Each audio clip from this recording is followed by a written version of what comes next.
당선되신 분들을 한 분 한 분 보면 현장에서 실무를 뛰면서 익힌 부분들도 많고요. 또 아까 신박한 가서 했던 선생님들도 많아요.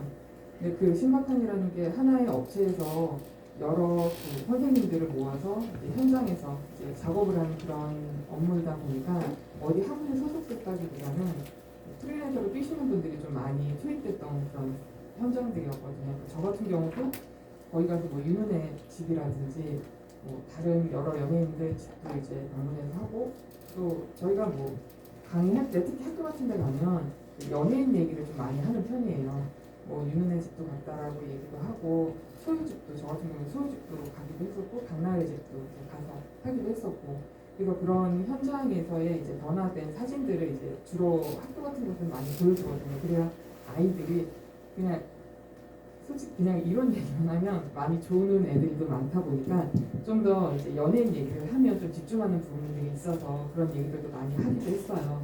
그래서 그 현장에서의 업무를 하기 위해서는 이론과 여러 다방면의 또 이렇게 경험이 있어야 할 수 있는 부분들이기 때문에 저희가 여러분들 지금 저희 2급 과정은 물론 현장에서 직접 뛰시는 분들을 대상으로 하는 건 아니고 집에서 자기 집만이라도 이제 잘 하고자 하는 의지를 갖고 계신 분들 대상으로 하는 교육이다 보니까 뭐 그렇게 뭐 현장에서의 일을 직접적으로 얘기하는 수업이 진행이 되지는 않지만 그래도 여러분들께 내 집만큼은 내 손으로 해보자라는 것들을 좀 알려드리기 위해서 지금 저희가 준비를 하고 있다라고 보시면 되고요. 그래서 이 수업을 이제 한 주 한 주 진행하시다 보면 솔직히 여기 계신 선생님들이 정리를 못 하시는 분들은 많지 않아요. 근데 정리 방법을 몰라서 잘 안 되는 것 뿐이지 집 뭐 찾아가면은 정리 자체는 잘 하시는 분들이 의외로 많거든요. 그래서 그 방법을 저희가 좀 더 손쉽게 알려드리기 위해서 또 준비를 하고 있으니까 수업 참관 잘 해주시고 많이 따라주시면은 그만큼 좀 변화된 본인의 모습을 또 보실 수 있을 거예요. 그때는 또 개개인분들이 본인한테 아무래도 잘했구나, 이번 수업 잘 들었구나 이런 생각을 갖을 수 있게끔 저희도 이제 준비하니까 많이 따라주시면 감사하겠습니다. 감사합니다. 다음 수업이 저희 강사님들, 다른 강사님이 오실 거예요. 그래서 그때 수업하는 게 냉장고 정리하고 식품 관리 부분을 하거든요. 그러면서 이제 만들기도 이제 같이 하시는데, 만들기에는 저희 아이스팩 집에 하나 정도는 다 있잖아요. 녹아있는 아이스팩 하나 하고 500ml 생수병 그거 하나 준비해서 오시면 될 것 같아요. 네, 이상입니다.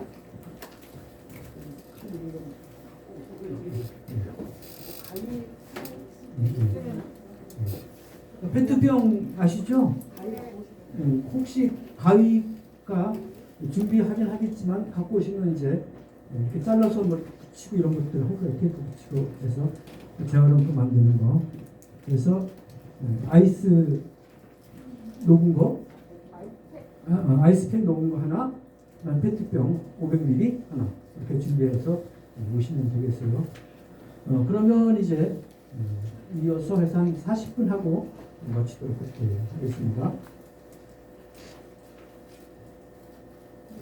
사람들이 대부분 그 이제 노자, 공자 뭐 이렇게 얘기를 많이 하는데 공자하고 좀 비슷한 이제 철학가가 맹자예요, 맹자. 그죠? 그러면 노자하고 비슷한 철학가는 누굴까? 장자. 그래서 그 공자나 맹자는 부국강병이라든지 무슨 삼강오륜이라든지 인간들이 사람들이 어떻게 살아야 된다라고 하는 거에 대한 기준을 만들어서 그걸 유학 지금까지 전해져 왔어요. 그렇죠? 그래서 어떻게 살아야 된다. 근데 저는 당연히 필요합니다. 그 학문이 당연히 필요한데 이제 나이가 들면 어떻게 살아야 된다라고 사는 것보다 이렇게 살았으면 좋겠다라고 하는 삶으로 바뀌어야 된다는 생각을 저는 하고 있어요. 그래서 지금은 노자나 장자처럼 자기 자신을 비우고 자기가 독립적인 주체가 돼서 내려놓고 자기의 삶을 사는 것이 더 좋다. 그것이 자기가 자기 기준을 정하는 거다. 생각을 합니다. 그래서 인생의 정리는 이제는 여러분들이 감독이고 여러분들이 연출자가 되시는 거예요. 여러분들의 삶을 여러분들 스스로 꾸려나갈 수 있으면 좋겠다는 게 제 생각입니다. 물론 지금도 뭐 이렇게 옆에 계시는 분이 방해할 수도 있고 자녀들이 방해할 수도 있어요. 그렇지만 심리적으로 마음적으로라도 이런 마음을 가지고 살면 좋겠다는 생각을 해봤습니다. 그 다음에는 이제 소통이에요. 여러분들은 가족 간에 나는 소통을 잘하는 편이다. 얘기를 잘한다. 네, 우리 여기 선생님 아까부터 손을 잘 드셔. 우리 선생님의 행복지수는 적어도 90점 이상입니다. 일단 이제 행복에 대한 말씀 잠깐 드릴 건데 소통하는 게 굉장히 중요합니다. 정리하고 소통하는 게 중요한데 아까 곤도 마리아 이게 제가 했잖아요. 곤도 마리아가 책에서 이렇게 얘기했습니다. 손으로 물건을 집어보고 설레지 않으면 버려요. 제가 그 처음 표지를 딱 보고 깜짝 놀랐어요. 그걸 제가 이제 친척집에 책을 가져가서 보냈더니 저 동서도 설레지 않으면 버릴 때 눈 딱 들어오는가 봐요.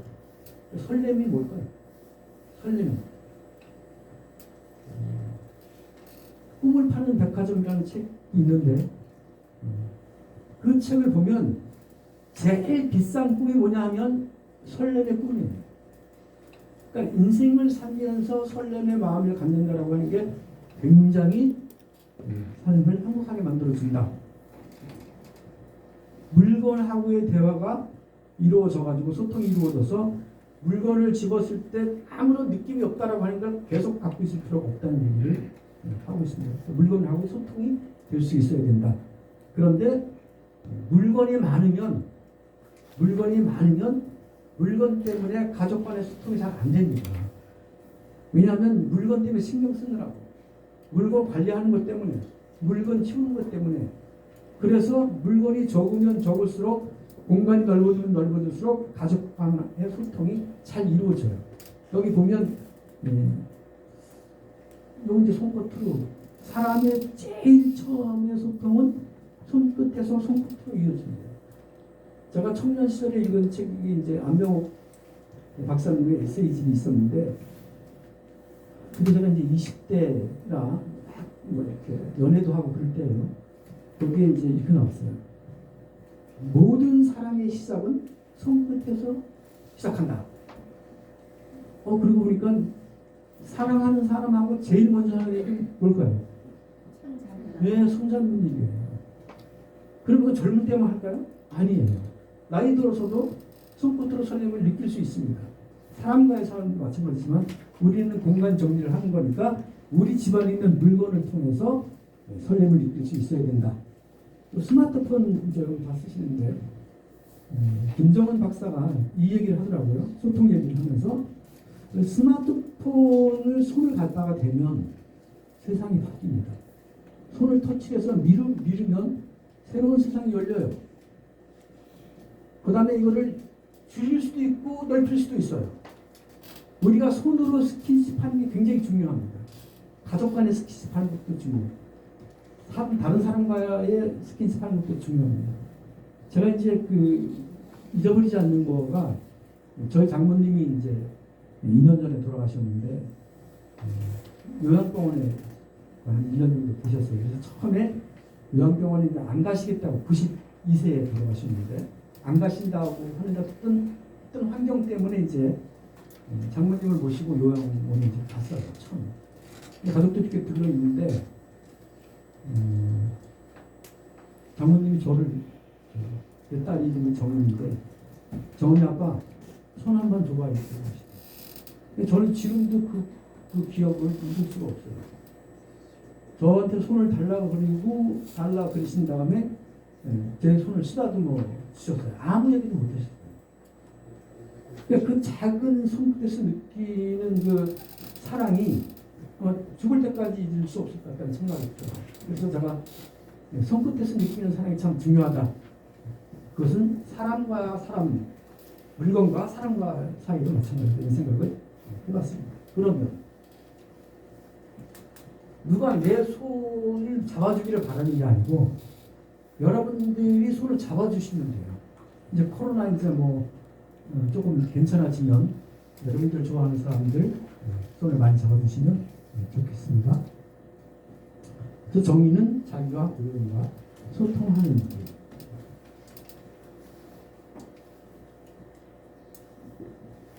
행복 얘기를 좀 해보려고 합니다. 행복에 대한 강의 되게 많이 들으셨죠? 엄청 많이 들으셨죠? 서울대학교의 최인철 교수님이 이제 행복에 대한 얘기를 많이 하십니다. 어떨 때 행복합니까? 여러분들은 어떨 때 행복하세요? 여행할 때. 서울대학교 그 연구소에서 조사를 했는데 1번이 뭐냐면 여행할 때예요. 자, 여행하면 평소에 경험하지 못한 거 3가지를 할 수 있습니다. 첫 번째는 색다른 곳을 볼 수 있어. 여행하니까. 두 번째는 친구들이랑 같이 가면 수다를 굉장히 많이 떠들 수 있어. 좋은 얘기 많이, 남의 얘기도 할 수 있겠지만. 그 다음에는 맛있는 음식을 먹을 수가 있어요. 그러니까 이 3가지 조건을 갖출 때 사람이 행복하다고 느끼는 거예요. 그런데 두 번째가 뭔지 아세요? 두 번째가 산책할 때예요. 걷기 운동만큼 몸에 좋은 건 없어요. 저희 아버님이 치매로 이제 돌아가셨기 때문에 그 치매는 유전인자가 꽤 그 비중이 높은 편입니다. 그래서 우리 가족력에 치매 환자가 있다 그러면 여러분들이 각별히 더 치매 예방에 노력을 하셔야 돼요. 근데 치매 예방을 위해서 가장 중요한 운동이 뭐냐면 걷기 운동이에요. 걷는 것만 열심히 하셔도 혈압 관리도 되고 뇌 건강도 굉장히 좋아집니다. 나는 적어도 하루에 일주일에 3번, 하루에 40분 정도는 걷는다. 다 드셔야 돼. 이건 꼭 하셔야 돼요. 저는 아침마다 1시간씩 걸어요. 아침에. 이거를 6개월 하고 나서 혈압이 150대에서 120으로 내려왔어요. 아침에 1시간씩 걷는 거를 하루도 안 떼놓고 한 4달 정도 지금 하고 있는데 지금 이제 습관이 돼가지고 자동으로 나갑니다. 자동으로. 이걸 사람들이 인지발달 행동심리학을 보면 똑같은 일을 60번, 2달 정도만 하면 그 다음부터는 내가 기억을 해요. 내가 기억하는 게 아니라 뇌가 기억을 해서 여러분들 몸을 스스로 움직이게끔 신호를 줍니다. 저도 마찬가지예요. 나가라 그래 자꾸 머릿속에서. 그럼 귀찮아도 나가야 돼요. 그거 하셔야 됩니다. 최고로 좋은 운동이에요. 다이어트 하는데 제일 좋은 것도 공복에 아침에 걸으시는 거예요. 근데 이제 주부분들은 아침에 밥도 해야 되고 하니까 쉽지는 않아요. 그게 굉장히 중요합니다. 그러니까 산책하시면 행복한 거예요. 그러니까 지금 뭐 하시죠? 지금 산책하는데요. 행복하신가요? 예스. 이게 두 번째예요. 자, 그러면 돈하고 행복하고는 어떤 연관이 있을까요? 뭐 방글라데시 사람들이 뭐 행복 지수가 무지하게 높다. 이거는 정답이 아닙니다. 그러니까 행복의 조건을 제시하면서 물었을 때 어떠한 조건을 주면서 물었냐가 굉장히 중요한데 적어도 60%는 기본적으로 돈 먹고 사는 문제가 행복의 60%를 차지합니다. 먹고 사는 데 지장은 없도록 돼야 된다라고 하는 건 맞아요. 그래서 세계 100몇 개국 중에서 가장 그 행복 지수가 낮은 나라가 아프리카의 토고입니다. 거기 행복 지수를 보면 10명 중에서 1.5명만 행복하다고 해요. 우리나라는 10명 중에서 몇 명이 행복하다고 했어요.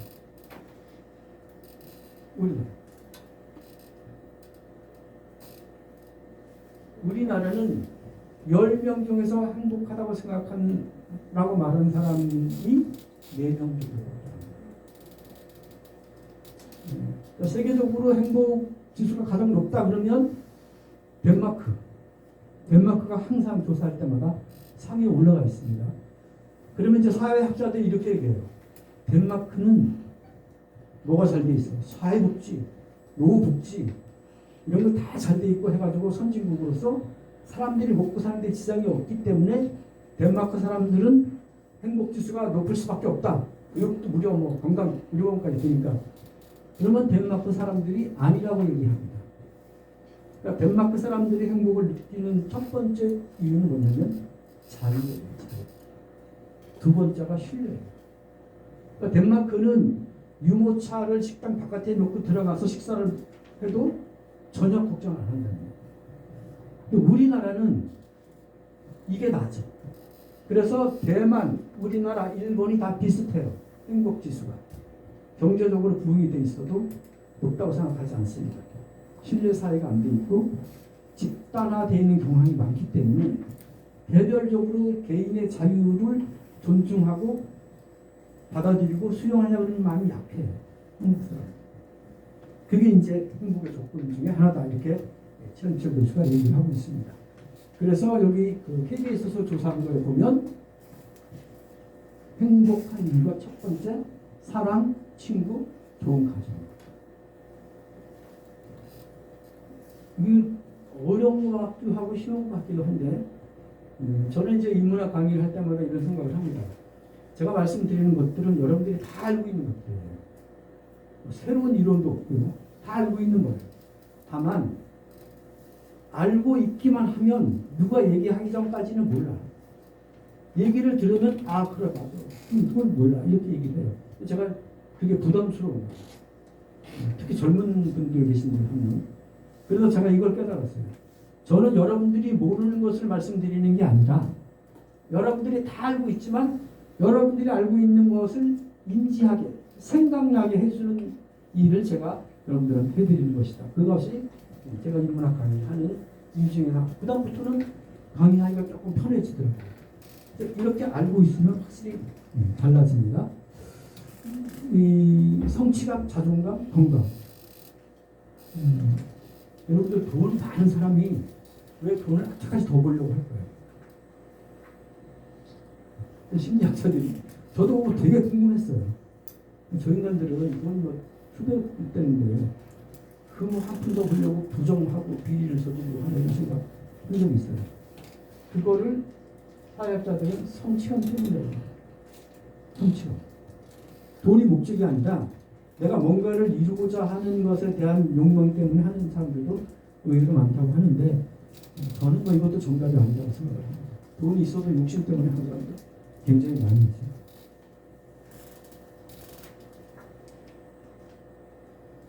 그래서 이제 이 두 사람 제가 소개를 하려고 그래요. 이것도 제가 한번 설명을 잠깐 드린 적이 있는 것 같아요. 행복. 최인철 교수는 행복에 대한 공부를 아마 제가 알기로 우리나라에서 최고라고 저는 생각을 합니다. 이분 행복에 대한 것. 행복을 두 자로 얘기하면 쾌족 이렇게 얘기했어요. 즐거울 쾌자, 그 다음에 만족할 족자예요. 내가 즐겁고 만족해야 돼. 행복하려면. 차를 새로 뽑으면 기분이 굉장히 좋아요. 근데 순식간에 누가 그걸 바로 걷어차버리면 기분이 나빠져요. 그러니까 그 차가 나를 만족시켜줄 수 없고 나를 행복하게 해줄 수 없다. 그 얘기를 하는 거예요. 그리고 두 번째는 행복하려고 그러면 비교를 하면 안 돼요. 비교. 근데 천성적으로 비교하게 돼 있어요, 사람들이. 근데 그게 이제 훈련입니다, 훈련.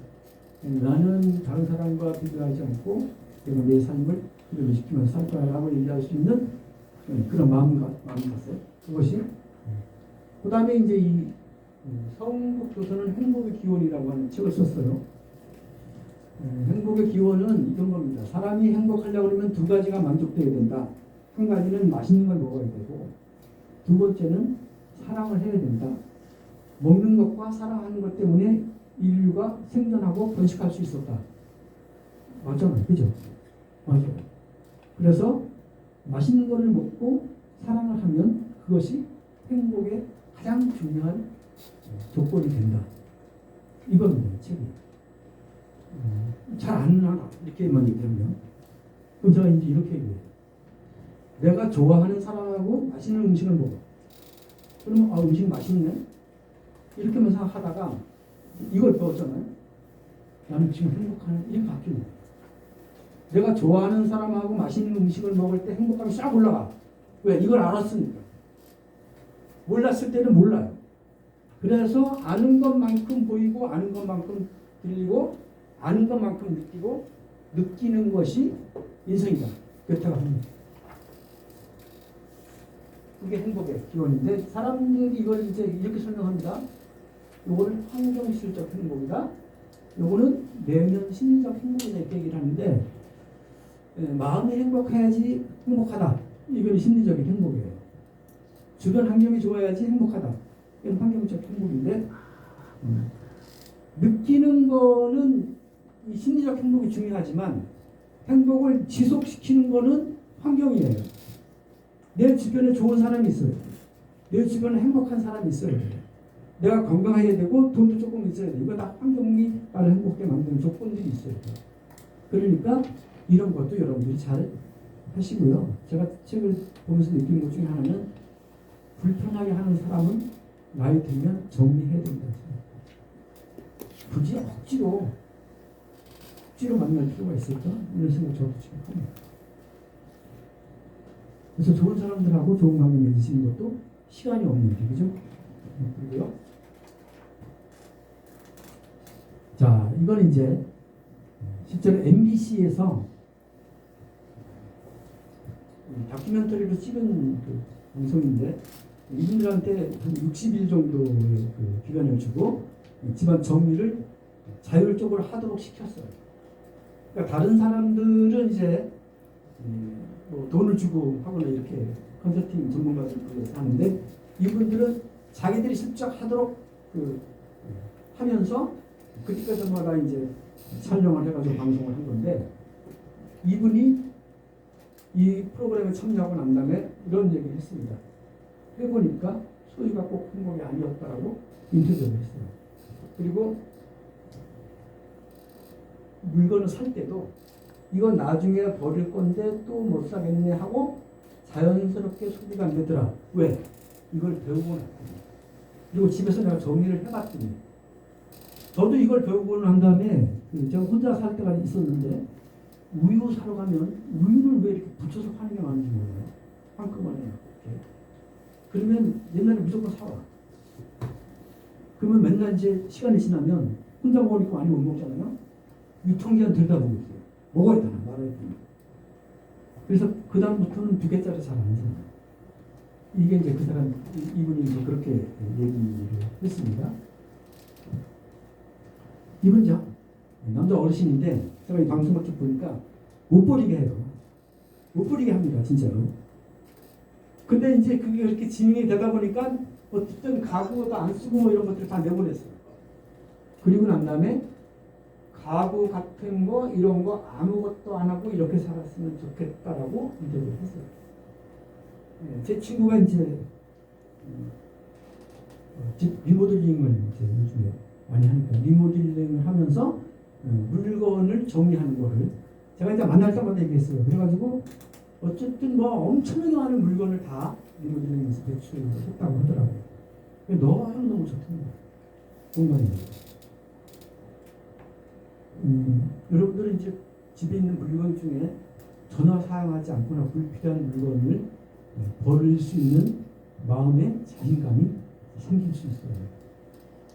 저희 집사람도 지나가다가 뭐 좀 좋은 거 있으면 집에 갖고 들어오려고 그래서 한 번 진짜 갖고 왔어요. 무슨 시커먼 무슨 옷장 같은 차단 쓴지 뭐 그런 거 갖고 들어왔는데 제가 이제 무지하게 싸웠어요. 여러분들이 이제 1급 과정으로 올라가면 실제로 공부하는 과정에 그런 게 들어가 있어요. 역할극을 해. 한 명은 물건을 가지고 온다 그러고 한 명은 가지고 들어오면 안 된다고 그러고 이런 교육을 막 실제로 하시는 여러분들이 이제 2급 만약에 따면 그 다음에 1급을 할 수 있고 1급을 해서 어느 정도 실력이 되면 이제 활동하실 수도 있어요. 그런데 1년 만에 다 갖다 버렸어요. 왜냐면 1년 동안 거기에 아무것도 안 넣고 괜히 방만 침대 옆에만 복잡하고 시커멓게 들어있으니까 치우고 놨더니 얼마나 좋은지. 갖고 들어오는 것보다 빼는 게 훨씬 좋습니다. 가장 아름다운 글은 가장 아름다운 글은 더 이상 뗄 것이 없을 때가 가장 아름답다. 가장 아름다운 디자인은 더 이상 뗄 것이 없을 때가 가장 아름답다. 이 사람들이 얘기를 하는데 욕심 때문에 잘 안 돼요.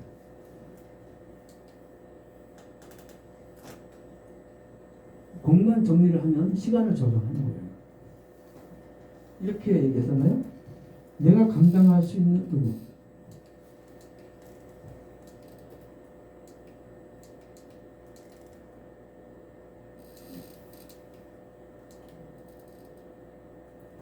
내가 감당할 수 있는 수로 시간을 잘 썼습니다. 10개가 있을 때는 10개 치우려면 만약에 10분이 걸렸다 그러면 물건이 3개밖에 없으면 3분이면 된다는 거예요. 그리고 아이들이 어질러놔도 많지 않으니까 금방 치울 수 있었다는 거예요. 이거는 경험해보면 아실 수 있어요. 여러분들 앞으로 경험해보시면. 자, 그리고 이렇게 해서 시간이 남을 때 이제 미니멀리스트라고 하는 거는 최소한의 물건만 갖고 사는 사람들을 미니멀리스트라고 하는데 그 사람들이 책을 굉장히 많이 썼습니다. 여러분들 공간 정리에 대한 책이 교보문고나 서점에 가보면 수백 권이 나와 있어요. 그러니까 많은 사람들이 정리에 대한 관심이 굉장히 높다는 거예요. 그래서 제가 이제 미니멀리스트 책을 여러 번 봤는데 그분들이 공통적으로 이구동성으로 하는 얘기가 뭔가 하면 내가 정리를 하고 났더니 나한테 시간이 생겨서 내가 다른 것을 뭔가 할 수 있는 계획도 세우고 용기도 생겼다. 이렇게 얘기했습니다. 움직일 수 있는 자유로운 공간이 생겼다는 거예요. 이것이 이 사람이 정리를 통해서 얻는 행복이다. 얘기했습니다. 나만의 공간 얘기는 제가 다음 시간에 나만의 공간에 대한 이해, 공간 심리학, 주거 공간의 욕구 이런 것에 대해서 한 번 더 강의를 드릴 텐데 여유가 생겼다는 거예요. 여유가 생겼다. 그래서 여기 보면 이렇게 다 치우고 난 다음에 여기 식탁에 앉아서 자기가 뭔가를 할 수 있는 그런 공간과 시간이 생겼다는 거예요. 삶이 정말 요롭다는 것을, 상쾌하다는 것을 그 느낌은 비워보면 안다는 거예요. 오늘이 이제 첫날이니까 또 비우는 마음이 자세히 제가 설명을 드리고 있습니다. 아이들이 공간이 달라지면 아이들이 달라진다. 이런 책이 있어요. 공간이 달라지면 아이들이 달라진다. 집을 다 치우니까 화도 안 나는 거예요. 여러분들 아이들 방, 손주들 방이 지저분하고 복잡한 상태로 있으면 아이들의 정서 상태도 안 좋아요. 왜냐하면 우리의 인간의 기억 중에서 가장 오랫동안 머릿속에 남아있는 것이 장소에 대한 기억이에요. 그래서 우리가 여러분들 사시면서 가장 행복했던 순간이 언제라고 얘기하면 전부 다 장소하고 이미지를 시킵니다. 저는 그걸 물어볼 때마다 강에 가서 어항으로 고기 잡던 얘기를 해요. 새벽에 막 햇빛이 쫙 해가 떠오를 때 어항 속에 들어있는 피라미드들이 막 요동치면서 빛이 반짝반짝 빛내던 그 광경, 그때 그 희열, 이걸 잊지 못하고 있거든요. 그래서 장소가 굉장히 중요해요.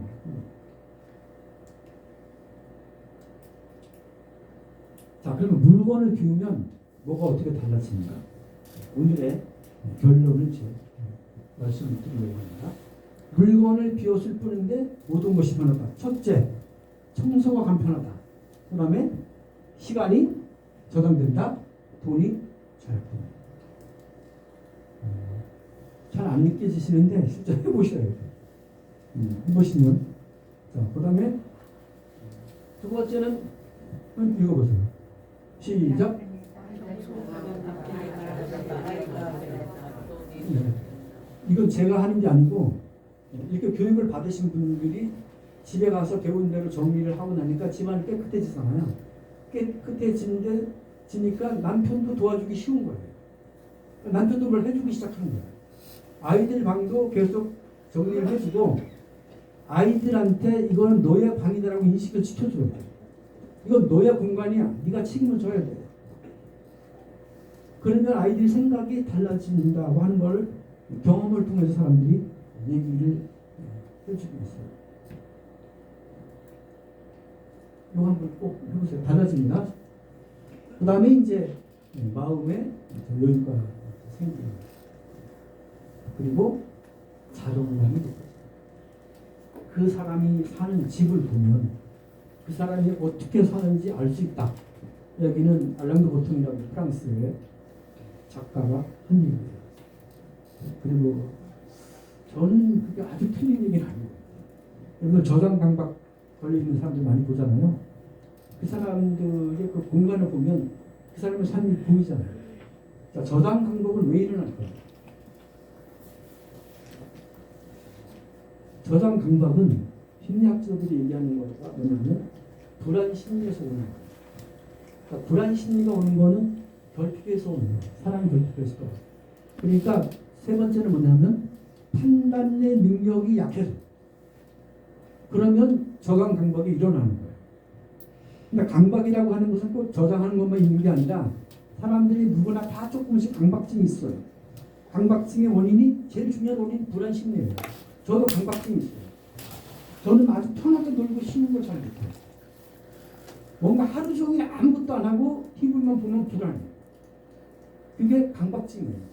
고치려고 애를 써도 잘 안 돼요. 예전보다는 뭐 굉장히 많이 나아졌어요. 이런 걸 배우고 나서. 그래서 여러분들도 살면서 불안 심리가 아주 없으면, 스트레스가 아주 없으면 그것도 사는 것이 아닙니다. 그게 일종의 건강에 도움이 되기도 해요.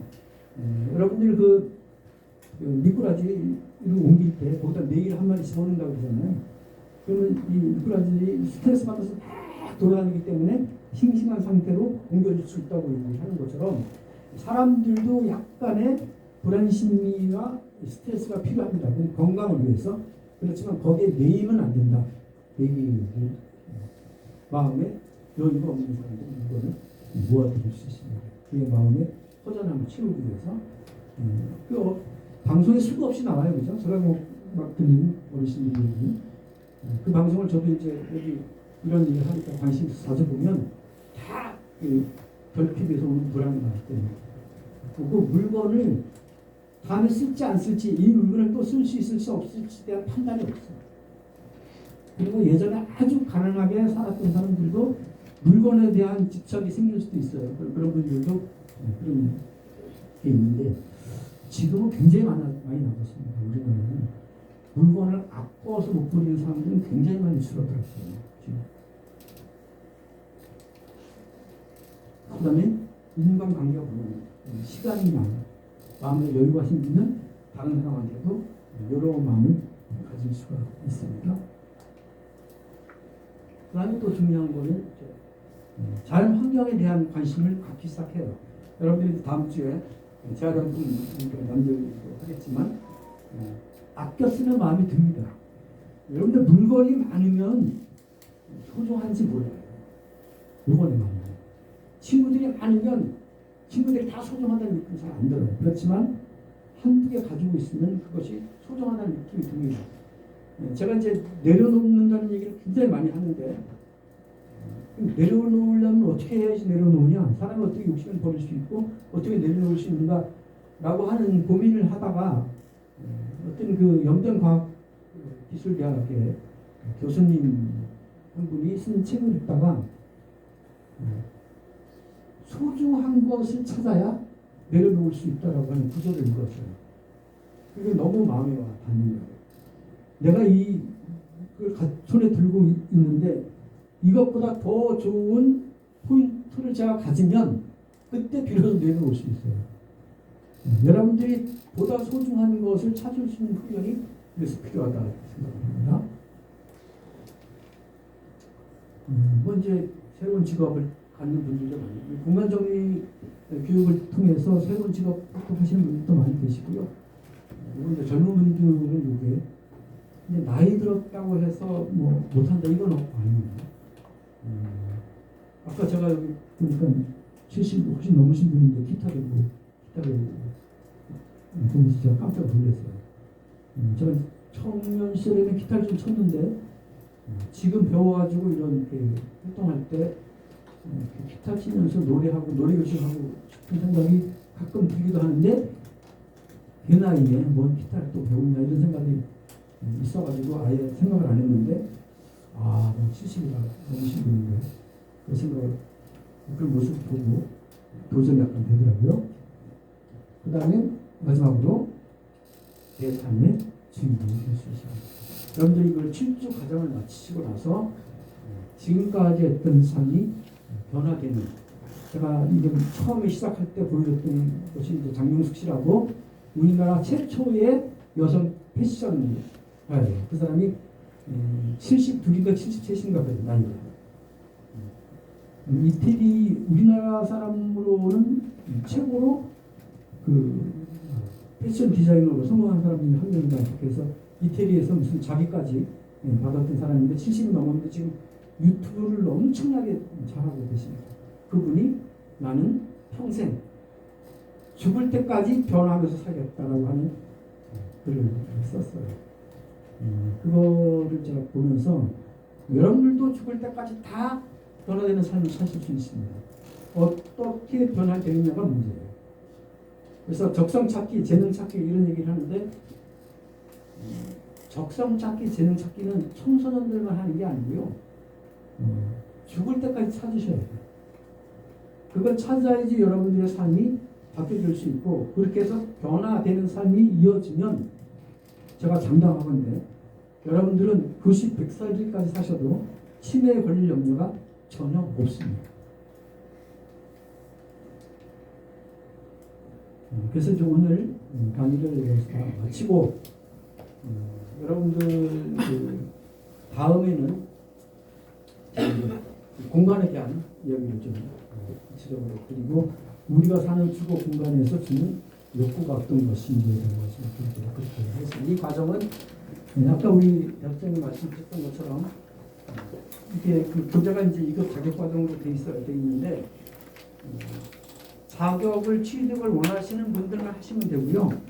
내가 이것을 자격을 취득을 해서 한 1급도 좀 해보고 이걸 가지고 뭐 자원봉사도 좀 해보고 그런 활동을 하시겠다 그런 분들은 자격 취득을 하시면 저희들이 과정을 진행을 하면서 말씀을 드리는데 일단은 그 70% 이상 출석하셔도 되고요.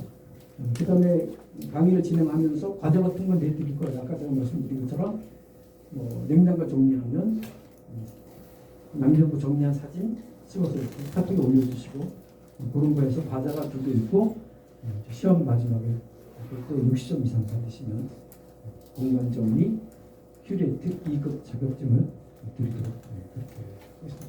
질문사항 있으십니까? 예. 정리하고 분류하고 좀 품을 분리해주십니다. 분리하고요? 예. 말씀드릴게요. 정리를 하기 위해서 첫 번째 해야 될 것이 물건을 전부 꺼내는 거예요. 꺼내가지고 그 다음에 물건을 분류를 하는 거예요. 그러니까 사용자별로, 그 다음에 목적별로 이런 식으로 예를 들면 옷을 분류한다 그러면 아이들 옷, 어른 옷, 남편 옷, 아내 옷을 분류를 해야 되고 계절별로 분류하고 하는 것이 분류하는 거예요. 그럼 분류하는 거고 이렇게 분류를 하고 난 다음에 입지 못하는 것들 이런 것들을 배출하는 것을 저는 정리다 그렇게 얘기드리고 우리가 흔히 쓰는 일반적인 단어에서 정리는 뭐냐면 가지런하게 이렇게 이렇게 순서대로 배열을 해놓는다든지 이런 것을 정리 정돈할 때 그렇게 우리가 한자로 쓰는데 공간 정리할 때는 제 나름대로 해석을 달리 해가지고 물건을 배출하고 사용하지 못할 것들을 정리하는 것, 내보내는 것을 정리한다. 이렇게 저는 공간 정리 차원에서 그렇게 하고 있고요. 분리는 제가 딱 말씀드린 건 분류하는 거고 분리는 나누는 거잖아요. 그러니까 정리하고 분리하고 약간 비슷한 개념인데 저는 이렇게 생각을 해요. 분리하는 거는 나의 영역하고 상대방의 영역을 나누는 거예요.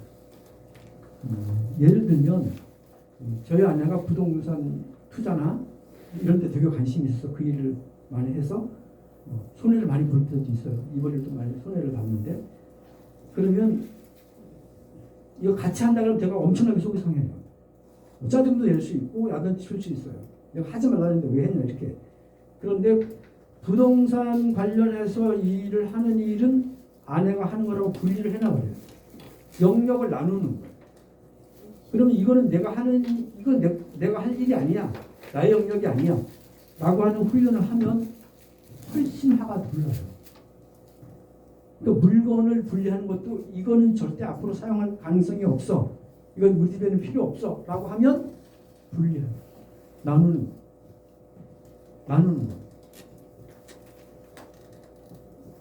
또 설명이 됐는지 모르겠어요. 감사합니다. 예. 자, 예, 마치겠습니다. 수고하셨습니다.